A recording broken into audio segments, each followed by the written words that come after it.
हा व्हिडिओ आम्हाला कधीच पब्लिश करायचा नव्हता, कारण शेवटचा फुटेज पाहिल्यानंतर त्या टीममधल्या दोघांनी जंगलात परत कधीच पाऊल ठेवलं नाही. सगळ्यात विचित्र गोष्ट म्हणजे कॅमेऱ्यात जे रेकॉर्ड झालं ते शूटिंगच्या वेळी तिथे नव्हतंच, आणि आजही त्या फुटेजमधला शेवटचा फ्रेम कोणी एक्सप्लेन करू शकलेलं नाही. तो फ्रेम नेमका काय होता हे तुम्हीच ठरवा. आज मी जी घटना सांगणार आहे ती मला एका फॉरेस्ट गार्डने सांगितली होती. तो म्हणाला, "सर, जंगलात वाघ दिसला, बिबट्या दिसला, विषारी साप दिसले, नाहीतर अजून काही दिसले. पण त्या सगळ्यांची भीती कधी वाटली नाही." मी विचारलं, "मग कशाची वाटली?" तो 2 सेकंद शांत बसला. बाहेर पाऊस कोसळत होता आणि त्याने खिडकीबाहेर पाहत फक्त एक वाक्य म्हटलं, "अहो साहेब, तो दिवस इतका भयानक होता, मला तुम्हाला सांगता येणार नाही. मी तुम्हाला सरळ दाखवतोच." सुरुवातीला मला वाटलं नेहमीच्या गावाकडच्या गोष्टी असतील, पण त्याने मोबाईलमधला एक व्हिडिओ माझ्यासमोर ठेवला. त्या व्हिडिओमध्ये घनदाट जंगल होतं, पाऊस पडत होता, झाडंही हलत होती, पण संपूर्ण व्हिडिओमध्ये एकही आवाज नव्हता. मग आता तुम्ही म्हणाल व्हिडिओ म्यूट असेल, पण नाही, तसं काही नव्हतं. मी नीट चेक केलं. ना पावसाचा, ना वाऱ्याचा, ना पक्ष्यांचा. पूर्ण व्हिडिओ म्यूट. आणि तिथूनच देवराईतल्या त्या रहस्याची सुरुवात झाली. ही घटना 2025च्या जुलै महिन्यातली. रत्नागिरी जिल्ह्यातील एक छोटंसं गाव, पाटेवाडी. गावच्या पाठीमागील भागात सुमारे लांबच लांब पसरलेली जुनी देवराई. गावात एक नियम होता, संध्याकाळनंतर त्या जंगलाच्या वाटेने कोणीही जात येत नसे, कारण त्यामागे एक भयानक रहस्य लपलेलं होतं. निखिल एक वाईल्ड लाईफ साऊंड रेकॉर्डिस्ट होता. जंगलातले नैसर्गिक आवाज रेकॉर्ड करणं, दुर्मिळ पक्ष्यांचे आवाज टिपणं हे त्याचं काम होतं. त्याच्यासोबत होती रेवती, डॉक्युमेंटरी फिल्म मेकर. दोघांनी मिळून महाराष्ट्रातल्या बऱ्याच देवरायांवर डॉक्युमेंटरीज बनवल्या होत्या. इंटरनेटवरून त्यांना या देवराईबद्दल कळलं आणि नवीन देवराई रेकॉर्ड करण्यासाठी ते दोघे लगेच निघाले. गावात पोचल्यावर पहिल्याच दिवशी त्यांनी सरपंचांना भेट घेतली आणि देवराईबद्दल माहिती विचारू लागले. "रात्री देवराईत शूट करता येईल का?" सरपंचांनी काहीच उत्तर दिलं नाही. ते फक्त बाजूला बसलेल्या एका म्हाताऱ्या माणसाकडे पाहू लागले. तो होता गोविंदाबा. 80च्या आसपास वय आणि संपूर्ण आयुष्य त्या जंगलालगत गेलं असेल. त्यांनी निखिलकडे पाहिलं आणि मग त्याच्या साऊंड रेकॉर्डरकडे आणि शांतपणे विचारलं, "तू जंगलाचा आवाज पकडायला आलायस, छान. पण जर जंगलानेच आवाज काढला नाही तर?" निखिल हसला. "अहो आबा, जंगल आणि शांत, मस्करी करताय काय आबा?" ते दोघांकडे बघून हसले आणि हसत हसत तिथून उठून निघून गेले. सरपंचांनी दोघांनाही आवाज रेकॉर्ड करण्यासाठी परवानगी दिली, पण त्यासोबत सावधगिरीही बाळगायला सांगितले. रात्री निखिल रेकॉर्ड करण्यासाठी जंगलातल्या काही जागा नेमू लागला आणि त्याने गावातही काही रेकॉर्डर्स लावले, हे तपासण्यासाठी की गावकऱ्यांच्या गोष्टीत काही तथ्य आहे की नाही. सरपंचांचा एक रिकामी वाडा होता. निखिल आणि रेवतीची रात्री तिथे राहण्याची सोय त्यांनी करून दिली. दुसऱ्या दिवशी सकाळी निखिल रेकॉर्डिंग ऐकायला बसला. पहिली 10 मिनटं बेडूक, किडे, पावसाचा सुंदर आवाज टिपला गेला. आणि अचानक 11व्या मिनिटाला सगळं बंद झालं. पूर्ण शांतता. 20 मिनिटांचे रेकॉर्डिंग ऐकली तरी एकही आवाज नाही. आणि 21व्या मिनिटाला रेकॉर्डरमध्ये पहिल्यांदाच एक आवाज आला, "तुम्ही उशिरा आलात." रेकॉर्डर बंद झाला. निखिलने पुन्हा प्ले केलं. तोच आवाज पुन्हा त्याच वेळेस ऐकू आला आणि एकदम स्पष्ट, "रेवती, लवकर इथे ये." रेवती त्याच्याकडे पळत आली आणि तिनेही ती रेकॉर्डिंग ऐकली. संपूर्ण रेकॉर्डिंग ऐकल्यावर ती म्हणाली, "तू काही एडिट तर नाही ना केलं?" "मी मी कशाला एडिट करू?" निखिल म्हणाला. "अगं, आपण काल रात्री रेकॉर्डर लावला, त्याला हातही लावला नाही." दोघांनी रेकॉर्डिंग लॅपटॉपमध्ये टाकली. वेव्ह फॉर्म उघडला. जिथे आवाज आला होता तिथे काहीच नव्हतं. Flat line. ऑडिओ इंजिनियर म्हणून निखिलच्या आयुष्यात पहिल्यांदाच असं काही घडत होतं. हे शक्यच नाही, असं होऊच शकत नाही. आवाज ऐकू येतोय पण रेकॉर्डिंगमध्ये दिसत नाही. रेवतीने हळूच विचारलं, म्हणजे म्हणजे हा आवाज रेकॉर्डिंगमध्ये नाहीच. आणि अचानक बाहेर जोरदार पाऊस सुरू झाला. त्या दिवशी गावात पाऊस थांबायचं नाव घेत नव्हता. लाल मातीचा वास, ओल्या पानांचा गंध आणि प्रत्येक घरातून उठणारा लाकडाच्या धुराचा वास, सगळं अगदी शांत. रेवती म्हणाली, निखिल चल ना, किती मस्त पाऊस पडतोय. गावच्या त्या टपरीवर जाऊन मस्त 2 कटिंग मारूया. दोघेही टपरीजवळ आले आणि मस्त गरम गरम चहा घेतला. तेव्हा निखिलच्या एक गोष्ट लक्षात आली. गावात आजूबाजूला एकही कुत्रा भुंकत नव्हता. हे थोडं विचित्र होतं. त्याने सहज विचारलं, इकडे कुत्री नाहीत का? चहाच्या टपरीवर बसलेला माणूस कप खाली ठेवत म्हणाला, आहेत ना. मग दिसत का नाही आहेत? तो माणूस उत्तर न देता उठून निघून गेला. निखिलने ती गोष्ट इग्नोर केली. संध्याकाळी गोविंदाबा त्यांच्या घरी आले. हातात जुनी कापडी पिशवी. त्यातून त्यांनी एक कॅसेट बाहेर काढली. TDK 1998. निखिल, ही ऐक. निखिलने जुना टेप रेकॉर्डर मागवला. कॅसेट सुरू झाली. पहिल्या काही सेकंदात पावसाचा आवाज, मग जंगल, पक्षी, किडे आणि अचानक सगळं बंद. अगदी निखिलने रेकॉर्ड केलेल्या ऑडिओसारखं. पूर्ण शांतता. रेवतीने निखिलचा हात घट्ट पकडला आणि बरोबर 20 मिनिटांनी तोच आवाज ऐकू आला जो निखिलला त्याच्या रेकॉर्डिंगमध्ये ऐकू आला होता. निखिलने लगेच रेकॉर्डर बंद केला. आबा, ही कॅसेट कोणी रेकॉर्ड केली होती? आबा म्हणाले, माझा मुलगा. तो पण तुझ्यासारखाच जंगलाचे आवाज रेकॉर्ड करायचा. मग आबांच्या डोळ्यात पाणी आलं. एके दिवशी असाच आवाज रेकॉर्ड करायला जंगलात गेला आणि सॉरी आबा, खूप वाईट झालं. पुढे आबांना काही बोलता आलं नाही, कारण ते खूप भावनिक झाले होते. निखिलने तो विषय तिथे थांबवला आणि आबांना त्यांच्या घरापर्यंत सोडून आला. रात्र झाली. निखिलला झोप येत नव्हती. त्याच्या डोक्यात सतत तोच प्रश्न फिरत होता, शांततेत आवाज कसा? आणि ती रेकॉर्डिंग? नक्की काय घडलं असेल आजोबांच्या मुलासोबत? बराच वेळ तळमळत राहिल्यावर सुमारे 11 वाजता त्याने बाहेर पडायचं ठरवलं. रेवतीही सोबत येण्यास तयार झाली. दोघे टॉर्च आणि रेकॉर्डर घेऊन देवराईकडे निघाले. रात्रीच्या देवराईतला अंधार इतका खोल होता की टॉर्चचा लाईट कमी पडत होता. दोघं देवराईच्या काठावर पोचले. पाऊस अजूनही पडत होता. झाडं हलत होती. छान वारा वाहत होता. सगळं अगदी सामान्य. निखिलने रेकॉर्डर सुरू केला. मीटर हलत होतं. रेन नॉईज, विंड नॉईज एकदम परफेक्ट.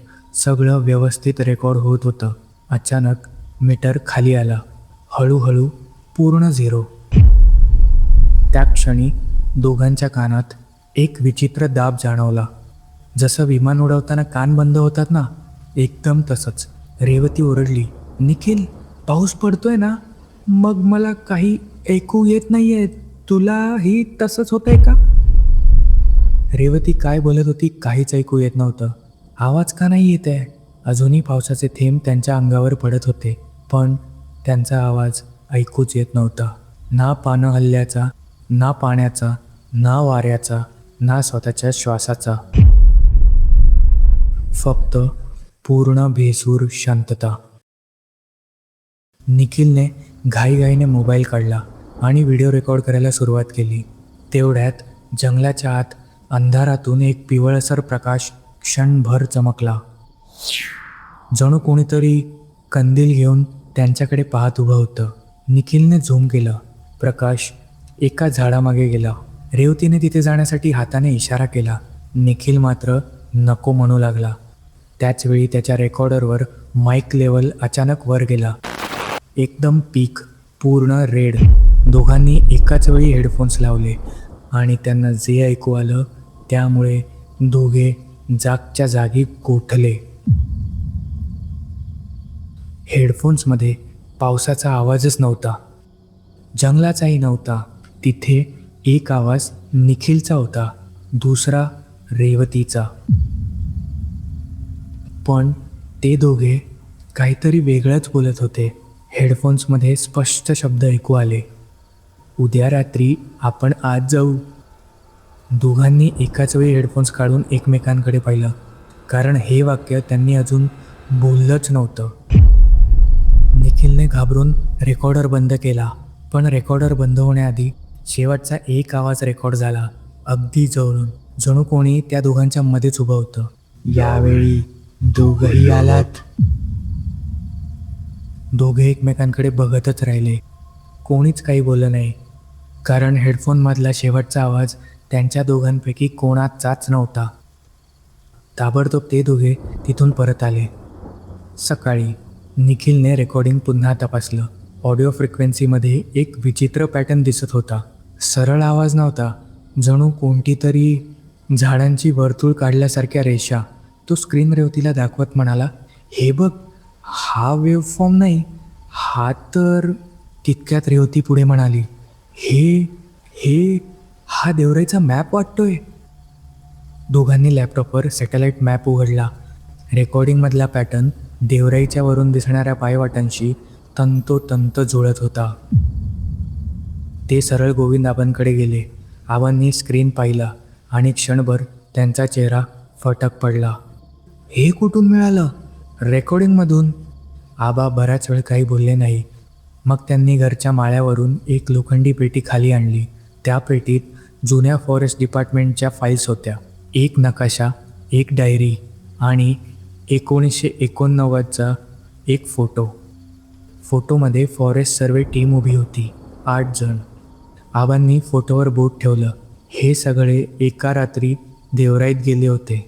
मग आबा शांतपणे म्हणाले, पण ते परत बाहेर आलेच नाही. रेवती म्हणाली, म्हणजे? त्या दिवसानंतर ते कुठेच सापडले नाही. निखिलने डायरी उघडली. शेवटचं पान पाहिलं. त्या पानावर फक्त एकच वाक्य लिहिलेलं होतं, तो पिवळा प्रकाश. आणि निखिल आणि रेवतीने सुद्धा त्याच प्रकाशाला अनुभवलं होतं. त्या रात्री निखिल आणि रेवती पुन्हा देवराईत गेले. यावेळी कॅमेरा, ड्रोन, ऑडिओ रेकॉर्डर सगळं चालू होतं. जंगल पूर्ण सामान्य होतं. बेडूक, किडे, पाऊस सगळं व्यवस्थित आणि नॉर्मल. निखिलने सुटकेचा श्वास घेतला. कालचं सगळं कदाचित कोइन्सिडेन्स असेल. रेवा हसली, हा बहुतेक. दोघे वळून बाहेर पडायला निघाले. तेवढ्यात रेवतीचा कॅमेरा आपोआप रेकॉर्ड व्हायला लागला. त्यांच्या समोरची वाट दिसत होती, पण रेकॉर्डिंगमध्ये 2 नाही तर 3 सावल्या दिसत होत्या. दोघांनी मागे वळून पाहिलं, कोणीच नव्हतं. पुन्हा स्क्रीनकडे पाहिलं, 3री सावली अजूनही तिथंच होती. पण ती सावली त्यांच्या हालचालींची नक्कल करत नव्हती. ती उलट दिशेने चालत होती. निखिलने कॅमेरा खाली केला. समोर काहीच नव्हतं. त्याने पुन्हा स्क्रीनवर पाहिलं. यावेळी ती 3री सावली दोघांच्या अगदी मध्ये उभी होती. त्या क्षणी गोविंदाबांचा फोन आला.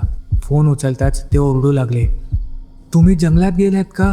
आत्ताच्या आत्ता तिथून बाहेर पडा. 2 सेकंद शांतता झाली आणि मग फोनवर गोविंदाबांचा आवाजच बदलला, अगदी शांत आणि अगदी थंड. आता तुमची पाळी. फोन कट झाला. निखिल आणि रेवती धावत बाहेर पडू लागले. पावसाचा जोर वाढत होता, पण देवराईमध्ये पुन्हा एकदा सगळे आवाज बंद झाले. निखिलने मोबाईलकडे पाहिलं. नेटवर्क नाही. त्यात निखिलच्या मनात वेगळीच भीती निर्माण झाली होती, ती म्हणजे गोविंदाबांच्या आवाजाची. दोघे कसेबसे गावात पोचले. ते सर्वात आधी गोविंदाबांच्या घराजवळ पोचले. दरवाजा अर्धवट उघडा होता. आत पूर्ण अंधार होता. आबा, ओ आबा, कुठे आहात तुम्ही? रेवतीने टॉर्च लावली. घरामध्ये कोणीच नव्हतं. ती दोघं पुन्हा घराच्या बाहेर आली. आजूबाजूला पाहिलं तर गावातला एक म्हातारा चालत जाताना दिसला. रेवती त्यांच्याजवळ गेली आणि विचारलं, इथे आबा राहतात ना, ते कुठे गेले? आम्ही आत जाऊनही शोधलं, पण ते आतमध्ये नाही आहेत. त्याने दोघांकडे पाहिलं. मग घराकडे आणि विचारलं, काय पाहिजे? टाळकं फिरलंय का तुमचं? बंद घराच्या आत कसं काय गेले तुम्ही? निखिल आणि रेवतीने वळून पाहिले. घराला बाहेरून टाळे लागलेले होते. गोविंदाबा आहेत का? तो माणूस गप्प झाला. मग म्हणाला, कोण गोविंद? गोविंदाबा जे इथे राहतात देवराईजवळ. म्हातारा हलकंसं हसला. मग म्हणाला, अहो गोविंद नाईक? अरे ते तर 6 वर्षांपूर्वी देवराईतच हरवले. दोघांच्या अंगावर काटा आला. काय?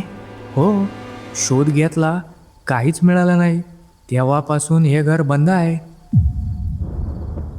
निखिलच्या हातातून रेकॉर्डर खाली पडला, कारण कालपर्यंत तो याच माणसाबरोबर बसून चहा पित होता. त्या रात्री दोघांनी सगळी फुटेजेस पाहिली. पहिला दिवस, दुसरा दिवस आणि तिसरा दिवस. कॅमेरा झूम केला. रेवतीच्या हातातून माऊस निसटला. गोविंदाबा एकाही फ्रेममध्ये नव्हते. दोघं ज्या दिशेला बोलत होते तिथे रिकामी फ्रेम किंवा रिकामी खुर्ची होती. ती जागा पूर्णपणे रिकामी होती. निखिलचा श्वास अडकला. मग आपण कोणाशी बोलत होतो? दोघांना काहीच कळत नव्हतं. पुढच्या सकाळी दोघांनी गाव सोडलं. डॉक्युमेंटरी पूर्णपणे रद्द केली. सगळे इक्विपमेंट्स घेऊन ते पुण्यात आले. महिने गेले, सगळं नॉर्मल झालं असं वाटलं. पण एका रात्री रेवती एडिटिंग करत होती. टाईमलाईनवर शेवटचा शॉट होता. देवराई आणि पाऊस दिसत होता आणि त्यात एक रिकामी पायवाट होती. फ्रेममध्ये काहीच नव्हतं. ती एक्सपोर्ट करणार तेवढ्यात प्रिव्ह्यूमध्ये एक आकृती दिसली. जुना रेनकोट, हातात कंदील, गोविंद आबा. यावेळी ते थेट कॅमेऱ्याकडे पाहत होते. पहिल्यांदाच हसत होते. एक्सपोर्ट झालेल्या व्हिडिओमध्ये ते नव्हते, फक्त प्रिव्ह्यूमध्ये होते. रेवतीने घाबरून लॅपटॉप बंद केला. स्क्रीन काळी झाली, पण काळ्या स्क्रीनमध्ये तिला स्वतःचं रिफ्लेक्शन दिसलं नाही. तिच्या मागे गोविंद आबा उभे होते. ती मागे वळली. घरात कोणीच नव्हतं. आजही तो डॉक्युमेंटरी कुठे प्रकाशित झालेला नाही आणि त्या गावात देवराईच्या वाटेवर एक लाकडी फलक अजूनही उभा आहे. आत येणाऱ्यांची नोंद होत नाही, बाहेर जाणाऱ्यांची खात्री नसते. ही घटना संपली. ते पब्लिश का झालं नाही हे निखिल आणि रेवतीलाच माहिती. कदाचित त्यांनी जे पाहिलं ते दाखवण्याची त्यांची हिंमत झाली नसेल, किंवा ते फुटेज आजही पूर्ण झालेलं नसेल. तुम्हाला या कथेबद्दल काय वाटतं? नक्की त्या देवराईमध्ये असं काय लपलेलं असेल? खाली कमेंटमध्ये नक्की सांगा. आणि तुमच्याकडेही असे कोणते अनुभव असतील तर आपल्या कमेंटमध्ये नक्की शेअर करा. कथा आवडली असेल तर आपल्या चॅनलला लाईक, कमेंट आणि सबस्क्राईब नक्की करा.